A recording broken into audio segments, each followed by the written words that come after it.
Sa mga kaibigan, welcome po sa aking YouTube channel, ang Jose Autida Agri TV. Ngayon po ay ika-11 ng Enero, tuig o taon 2026. Mga kaibigan, narito po tayo sa aking munting garden. Tinataniman ng sitaw at saka okra. No? Ito po ang naipakita ko na yung mga buto ay pinunla pa.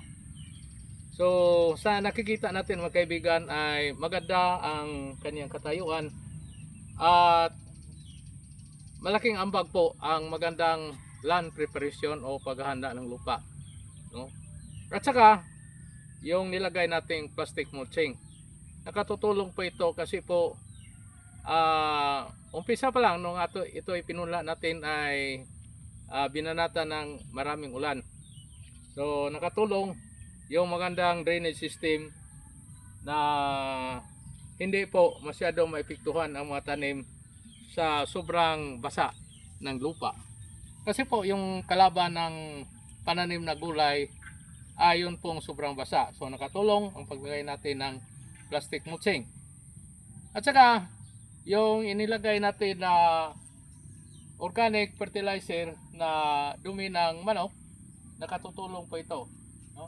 Sa katunayan, makikita po natin sa kulay ng ating tanim na sitaw na talagang lutong na berde. So nakatulong po ito, hindi na tayo nagdagdag ng anumang pataba dito. Yun na pong nailagay natin. So umpisa nang gumapang at nilalagyan na natin ng paggagapangan yung pain po. So plasada ba? Sa kabila hindi pa natin natapos, so nagumpisa pa lang tayo. Sa okra naman, nakikita natin yung batang-bata pang okra, 2 linggo pa, so malaki na kanyang mga dahon. So mga kaibigan, yung paghahanda natin ng taniman ng gulay ay kinakailangan po, no? Malaking bagay po yung paghahanda natin sa lupa at paglagay ng organikong pataba. At saka yung plastic mulching, nakatutulong po ito, no?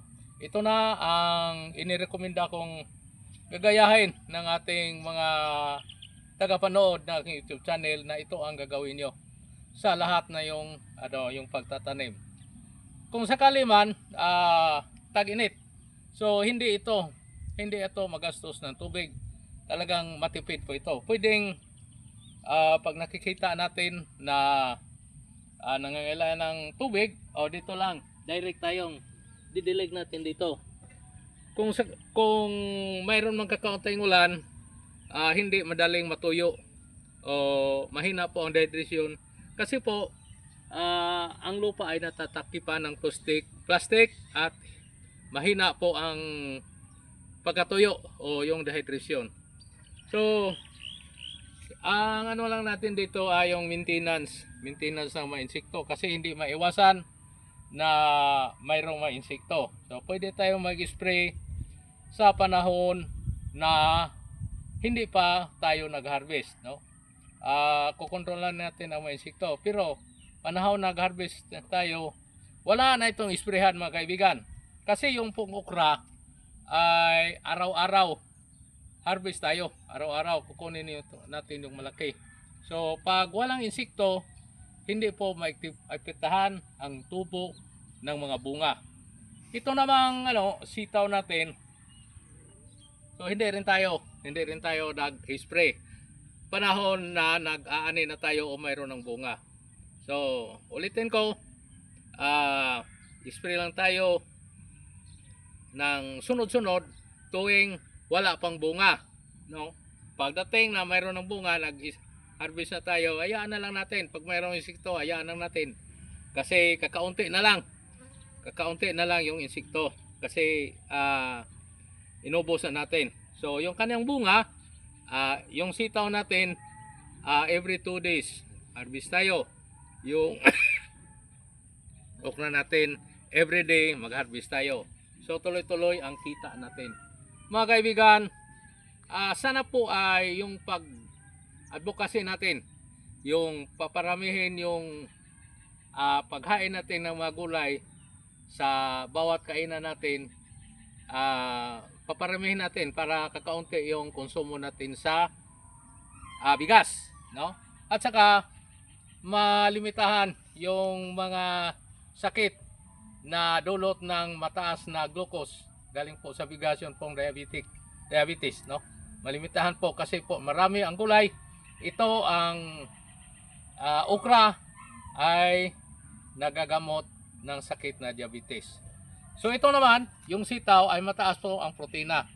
So makapagpalusog ng ating katawan. So para po sa malakas na gumagawa o lagi pong nabibilad sa init, kinakailangan po natin ang sitaw para po malusog po tayo at makapaglaban tayo sa anumang mga karamdaman. So itong paggagapang natin mga kaibigan, ito na lang ginamit natin. Recycled material po ito. No, itong nylon at saka yung poste. So sana po susundan po pa nyo ang iba po ko pang mga video. At sana po ay gagayahin ito ng marami sa ating mga magsasaka. Lalo na yung nagsasaka ng palay, maglaan kayo ng lugar na tataniman nyo ng gulay. Kasi po malakas po ang gulay magbigay sa atin ng pera.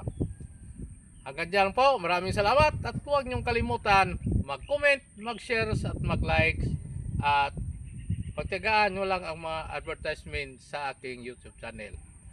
Masayang araw at maligayang bagong taon sa inyong lahat.